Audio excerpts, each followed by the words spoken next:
Welcome back to Beagle Eye Visions. This band is a pretty epic band. They played at Skatopia one time. The Rum Rebellion. I love listening to these guys while playing Sea of Thieves right here. Sea of Thieves is 10 out of 10. This book was fun. This book was a lot of fun to get through. I say get through as if it was some sort of tall task. But welcome back. It is, what month is it? June, July, August. It is August 1st. It is the first of the month. Welcome back to the channel. Welcome back. I've just been working, so I'm tired. Not as high energy as I would like to be. But thanks to Debbie. Debbie will do me right. So I always read the back of the book, so we'll start off with there. Plunge into the thrilling origin story of the skeleton lord, Captain Flameheart. The Sea of Thieves is a world of adventure, a world of buried treasure, sea monsters, and of course pirates. But one name strikes fear into the heart of all who sail there. Captain Flameheart, dread pirate of the Sea of Thieves, is a ruthless warmonger and captain of the Burning Blade. Together with his skeletal fleets, he terrorizes these waters and seeks the insatiable thrill of battle. In desperation, the legendary pirate lord hires the crew of the Morning Star to stop Flameheart's reign of terror. Meanwhile, a crew of misfits swears allegiance to Flameheart, who offers them an intriguing opportunity to upheave the status quo. In a frenzied race to decide the fate of the Sea of Thieves, welcome back to Beagle Eye Visions. In a frenzied race to decide the fate of the Sea of Thieves, these daring pirates must outfight and outwit one another in a quest to uncover an artifact capable of defeating Flameheart once and for all. Or at least that's how the story always goes, you know, with these lore stories. There's always, we're gonna defeat him once and for all, and then until the next movie or until the next book, you know, like that's.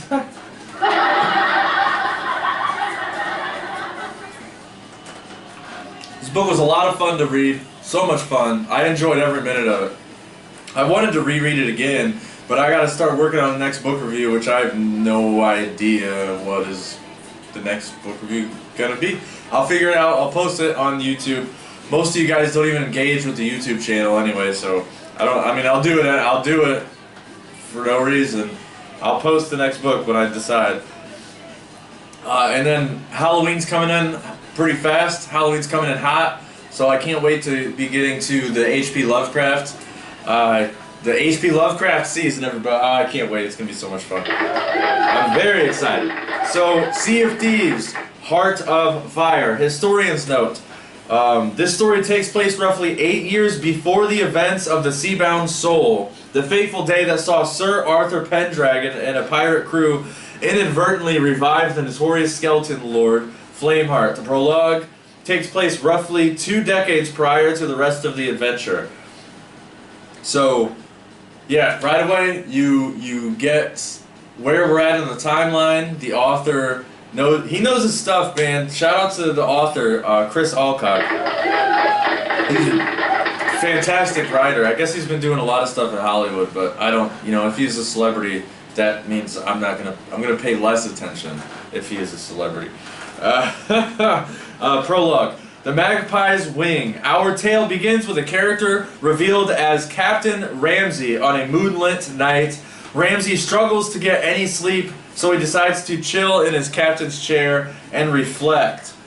The name Ramses the Great is also significant in ancient history. An Egyptian pharaoh known as one of the most victorious pharaohs, ruling from 1279 to 1213 BC. Another random fact, this pharaoh fathered 89 to 103 children. Can you, that's insane! 103 children?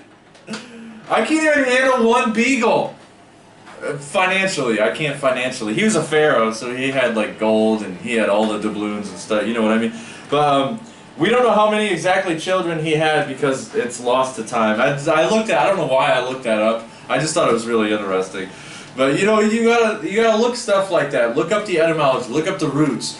Don't just take, oh, this character is named Ramses because You know, look up why is his name Ramses? Why? And Ramses he's the pirate lord in the Sea of Thieves. For those of you that play Sea of Thieves, you know, as the pirate lord sits in his cabin, he is reminded of why he keeps going. A totem sits in his mantle, the infamous Shroud Breaker.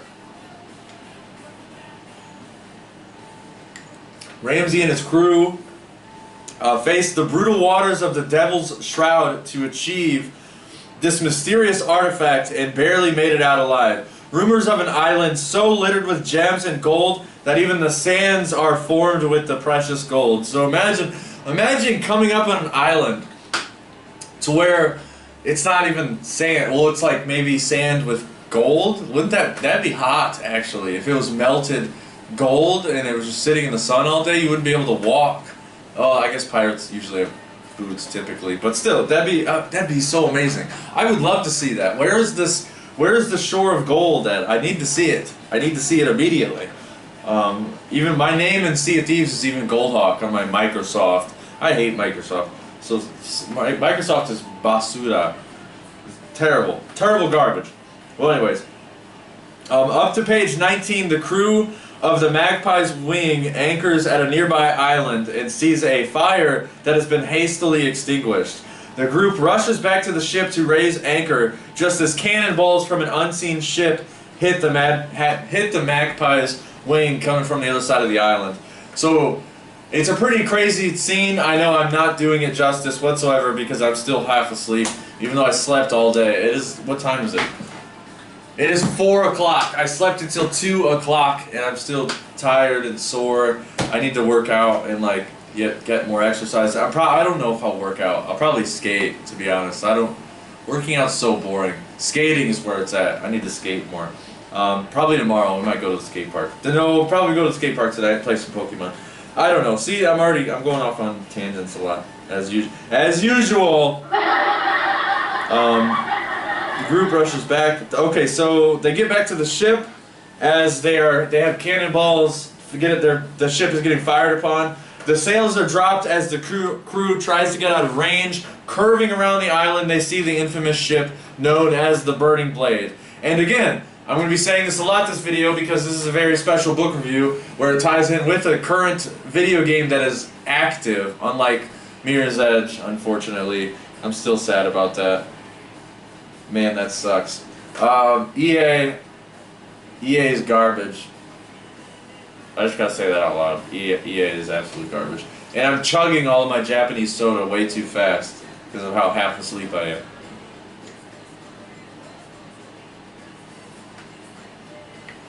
So, they get out of the range of they're being fired upon, they get out of range, they curve around the island, they see the infamous ship known as the Burning Blade. Oh yeah, so if you play Sea of Thieves, you know what the Burning Blade looks like, and it's literally a dragon of a ship. It's got teeth, it's got flames coming out of the front of it, it shoots flames. I don't know how that's possible. I've never crewed with people who tried to get the Burning Blade because I don't hang out with egotistical losers who just want to destroy everybody. So yeah, I don't know. I would love to board the Burning Blade. I think I tried to once, but I perished immediately. They taught me a lesson pretty fast. So reading this section of the book really made me want to. It makes me want to put the book down and go play the game. Every time I tried to get through a chapter of this book this month, I just wanted to go play Sea of Thieves. I wanted to go straight to the seas. I wanted to get more loot. I wanted to hoard the gold. I wanted to put the souls in order. You know, I wanted to get an alliance with the merchants, and I wanted to go hunting. I did a few of the boar hunting missions. I'll probably go live stream today on Twitch, or I'll probably live stream on YouTube today actually, because I get a lot of. When I live stream on YouTube, I get more engagements than I do with Twitch. When I stream on Twitch, I get like one person to tune in. It's so weird. I don't understand technology and these, using various platforms doesn't. It's like, it's so weird. It's exhausting. It's exhausting being a content creator. I'm just gonna say that.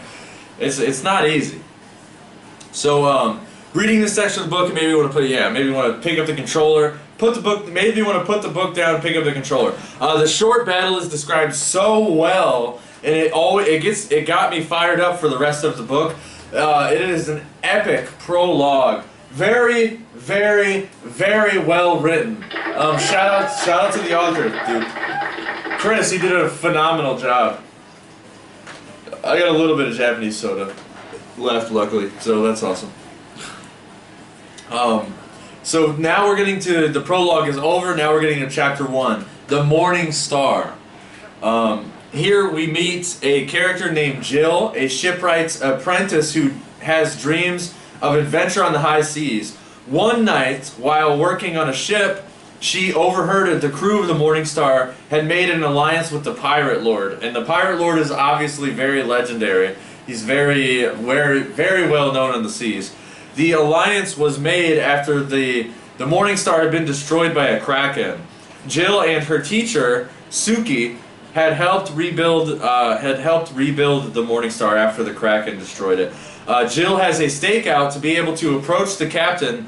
Almost missing him, she runs through town and past all the outposts to catch up, and nervously, Jill seeks permission to become a proper pirate aboard the Morning Star. And the captain's obviously reluctant. It's like one of those cliche getting the team back together, like getting the A-team back together. Like there's a whole entire Rick and Morty episode on the, like getting the heist together, the montage of getting the heist and getting the crew together, gathering, just like the another fantastic, an amazing movie, the Ministry of Ungentlemanly Warfare, a fantastic movie, just came out last year, or I think it came out this year.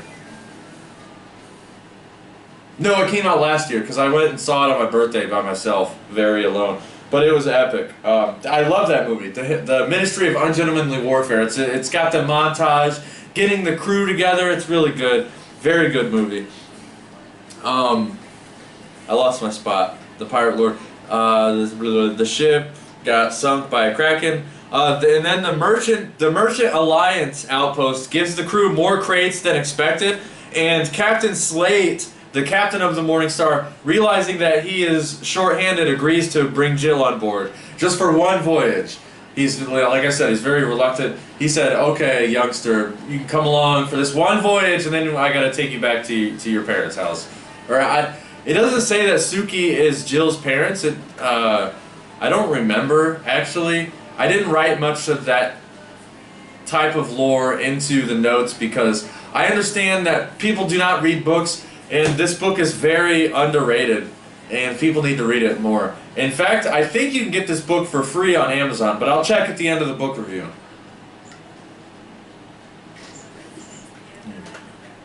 This cup is awesome, by the way. I haven't got to test it. I haven't got to test this cup for, like, the quality of, like, if you can keep it in your car and see if it'll still be cold, blah, blah, blah. I haven't got to test it out to that capacity, but this cup is amazing. Got it from Dubby, but anyways, back to the book.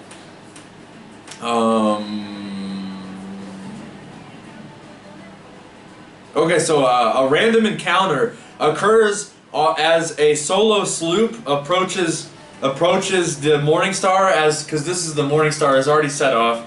They brought Jill on board. Captain Slate brought Jill, and the Merchant Alliance gives them a crap ton of crates for voyaging, so they can get enough money for supplies and more loot. So the crew of the Morning Star takes all these crates, and then they send off. In a mysterious encounter, a solo sloop approaches the ship, and a crazed captain climbs on board. This wild pirate immediately gets pushed off the Morning Star as chapter 1 closes. I am already in love with the author's work. He encapsulates the spirit of the seas perfectly, perfect balance of humor and seriousness, to where the writing is not elementary like the Young Bond series. I don't know why I put that in the notes. I would say the Young Bond series is right in line with this book, The Heart of Fire.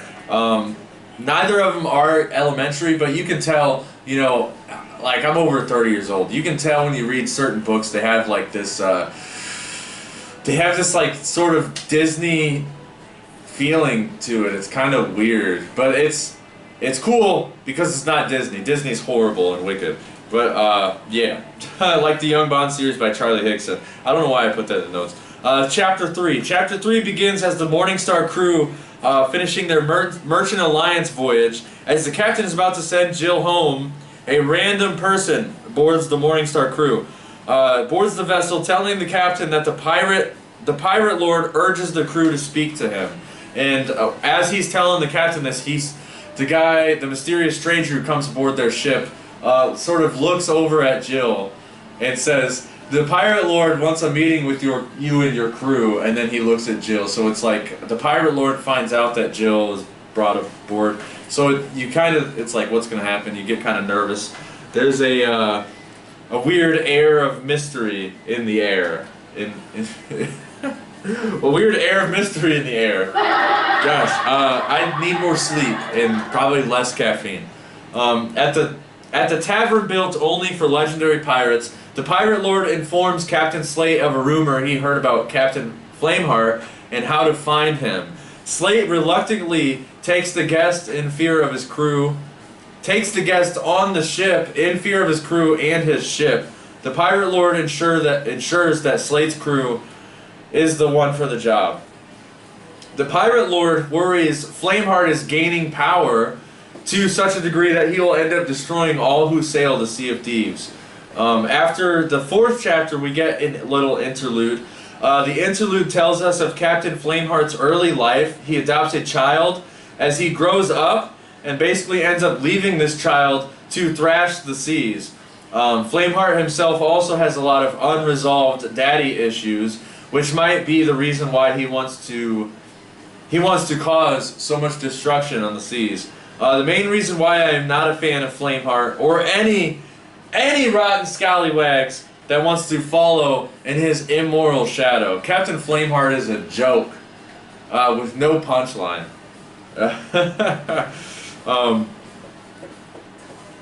Let's see, I'm trying to make sure I'm not getting too far here. Chapter 5, the Morningstar crew meets an exiled pirate skeleton known as Edmund. He must be the secret contact the pirate lord wanted the crew to meet with. I really like Edmund. He has some really good wisdom after all his time as a pirate, and I just gotta say, I'm getting over half of my notes are already done. So I'm gonna do the spoiler dance because I don't want to.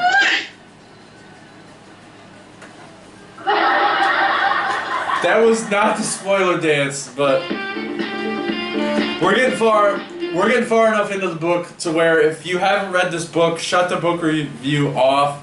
Do not keep going. I'm getting far enough into the book where it's gonna spoil us, but not major spoilers, because this is the first time I've ever reviewed this book on this channel. So you know how I like to do it. I don't like to spoil too much. I want to give you guys just a little taste, so you can get interested and then maybe hopefully buy the book and then read the book yourself. That's the goal. So this is a quote directly from Edmund to show Edmund's knowledge and wisdom. "Flameheart betrayed us first long ago," Edmund said levelly. "Not consciously perhaps, but through his deeds and the corruption of our pirate code. Picking on the weak and defenseless is no sport.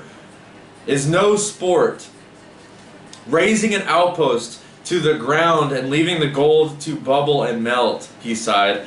"Loyal as I had been, I could see where that would leave us. One person's freedom cannot come at the cost of another." That quote right there. Let's say it again. One person's freedom cannot come at the cost of another's. So you think about today's society, right? We have people in jail. We have people innocently locked up for no reason for selling a plant. You know, there's countless amounts of reason that they lock us up and they throw you in a jail, whether you don't pay your taxes, which is, taxation is theft. So there are people in jail, and there are people who have went to jail for not paying taxes, and that's absolutely deplorable. I'm talking about Larkin Rose.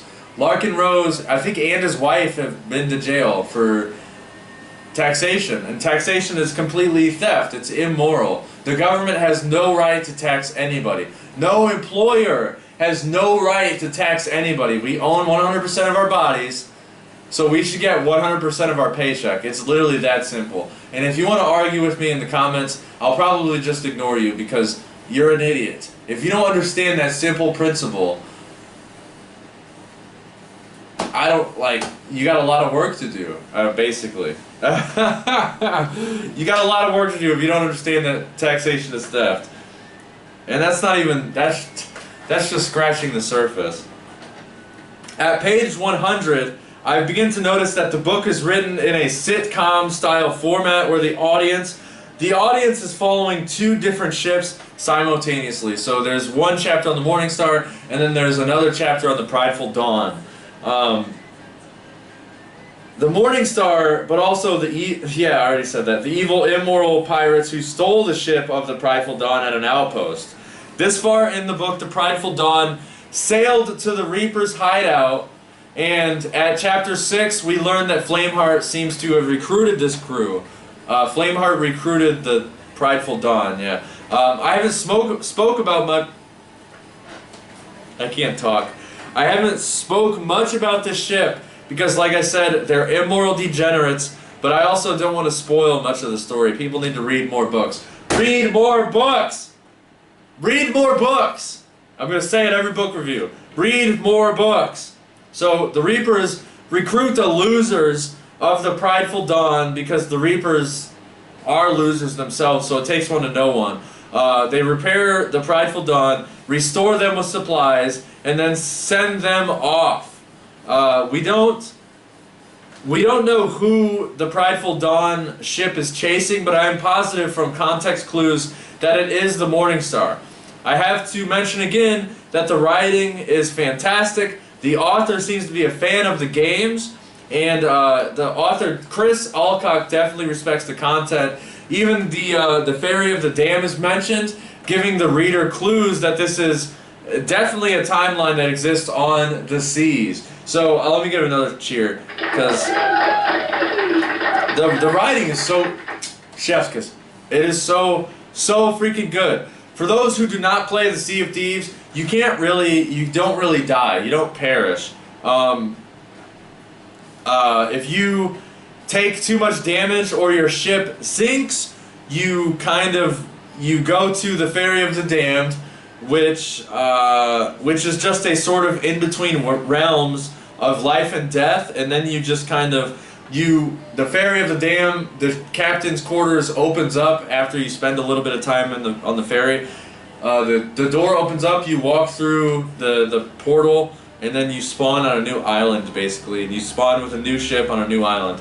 So another hats off to Chris Alcock for respecting the material. I had thought that this book was going to be like I thought it was going to be like a Disney movie, very childish and filled with wonder, but I was dead wrong.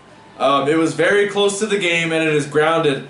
It is very much grounded in the world of the high seas. Very good storytelling, muy bien. Muy bien. Let me get another one. Another one, because this book is so good. Read it. I think I'm going to look it up at the end of the book review. I think you can go on Amazon and download this book for free. I'm not sure if it's this book or if it's another one, but I'm gonna look it up. Very entertaining. Very entertaining. Very entertaining. Very good storytelling. Muy bien. The next 100 pages in the book, this is like 150 to getting towards the end of the book.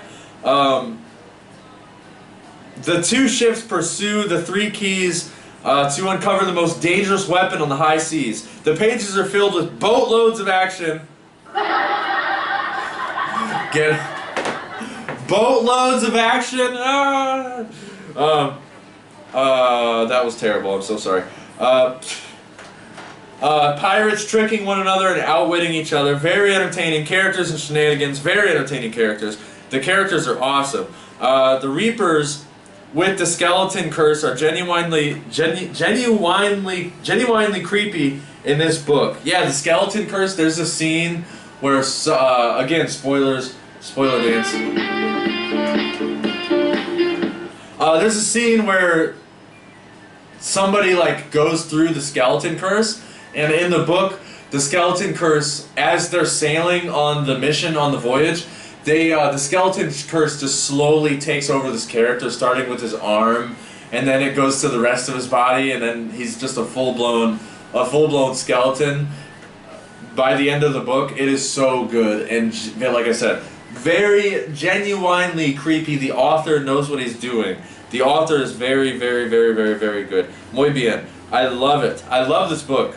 It gave a chill down my spine as the curse slowly possesses the pirate. Anyone who enjoys the Sea of Thieves, well, will get a kick out of this book. Anybody who enjoys any capacity of Sea of Thieves, read this book. You will love it. I promise you. Or if you don't love it, if you read this entire book and you don't love it, I will send you my address, and you can send a bunch of hungry piranhas to my house if you don't, because I broke my promise. But that's not going to happen, because you're going to love this book, because it's fantastic. It's fantastic storytelling. This book holds a lot of great journeys in its short amount of pages. You'll get through it fast and beg for more, even though it's really easy to get through, and there are a lot of nautical terms that kept me in and out of a dictionary, which makes me love the book even more. You know, any book, at any capacity, even if it's a Disney book, which as much as I poop on Disney, even if it's a Disney book, if there's good words, big words that make me go in and out of a dictionary, that's a good book. That's, I love it. So I'm going to look up the Kindle app. Hopefully I don't get copyrighted with this dumb platform that I'm using. Yeah, it is. So you can look up Sea of Thieves Heart of Fire. Here, I'll come up there and show you guys. So you can look it up. You can get the Heart of Fire for absolutely free on Amazon. Dang it. I want to go to the cover. Go to the cover. So on Amazon, whoa, sunlight. Amazon Kindle, you can get this book for absolutely free. For free. All you have to do is clear up some space in your dumb, stupid iPhone, your smart Android, and get this book. Look, it's the same cover. It's the same cover for absolutely free. There is no excuse. And the Kindle app, I will say this. The Kindle app is fantastic. The Kindle app is fantastic. It saves your spot. You don't even need a bookmark. It's like, we need to utilize this technology for good. Utilize this technology for good. Use your smartphone to read free books. It's easy. You literally have no excuse. Why are you not reading books? No excuse. So get this book for absolutely free. Read it, download it, get it to your Kindle. You can read it offline. You don't even need the internet. I started reading this book on the bus on the way to work, and then, like I said, I'm working, so that allowed me to get a paycheck to where I could just order the book. Fantastic. Epic book. I had so much fun reading it. I'm going to order the next book in the series, but I probably won't do a book review on it until, you know, maybe in the winter. I'm thinking the next book is going to be like a very serious book like Babylon's Banksters, but I have to go out in the garage and find it. Hulk's always sleeping in there. He sleeps at all random odd hours of the day. I never know when he's sleeping or awake, or when he's moving or sleeping. So I don't know. I think he's a pirate. I think he sails the Sea of Thieves at nighttime, and I don't know. But the reason why we're at a different angle for this book review is because we have this beautiful painting of a pirate ship right here. And is that the whole album?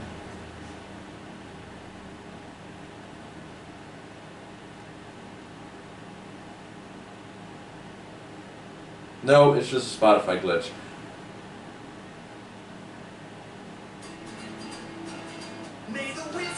Yep. Okay, another Spotify glitch. So we got this beautiful painting right here. You have no excuse. You literally have no excuse. Go download this book. It's absolutely free. It's fantastic writing. You can read it in an hour. Every time you go take a number 2 on the toilet, download it on your phone. You can open up the Kindle app. I'll put a link in the description of this video where you can download. I'll give you the link. I'll give you the link. You literally have no freaking excuses. Start reading books. Yesterday, you said you were going to do it today. Just do it! But anyways, what was I saying? Use code BeagleEyeVision at w.gg for 10% off your entire purchase. I need to go get me some food. I'm gonna go skate down the road, get me some grogs, and then I'm gonna stream Sea of Thieves to celebrate this amazing book review and this amazing book. So I'm gonna get tipsy on the Sea of Thieves. Yeah, that's what's gonna happen today. So as soon as I get done recording this, as soon as I get done uploading it, it's going to the YouTubes.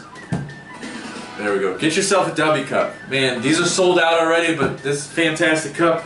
This shirt is so soft. I love this shirt. Use code BeagleEyeVision, w.gg. I don't know. I'm super fired up. It's going to be a good day. It's going to be a good day. You can get a book for absolutely free. Why? Why don't you have this book? But anyways, I'm going to close out. Thank you for made this far internet. Hopefully this is an underground band to where I don't get slapped with copyright, and I appreciate you. Signing off. That was suspicious. Maybe I should go down. Signing off.